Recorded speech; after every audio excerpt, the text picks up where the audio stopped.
রাহাত শহরে বড় চাকরি করে। ব্যস্ততা, মিটিং, বন্ধু সবকিছুর মাঝে সে ধীরে ধীরে গ্রামের বাড়িটাকে ভুলে যেতে বসেছিল। একদিন অফিসে বসে থাকতে থাকতে হঠাৎ একটা ফোন আসে।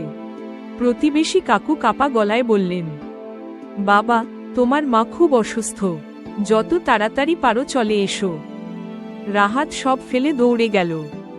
বাড়িতে পৌঁছে দেখে মা বিছানায় শুয়ে আছেন, মুখে সেই চেনা হাসি। পাশে একটা পুরনো শাড়ি ভাঁজ করে রাখা। মা ধীরে বললেন, তুই ছোট থাকতে এই শাড়ির আঁচল ধরে ঘুরে বেড়াতি, মনে আছে? রাহাতের চোখ ভিজে উঠল।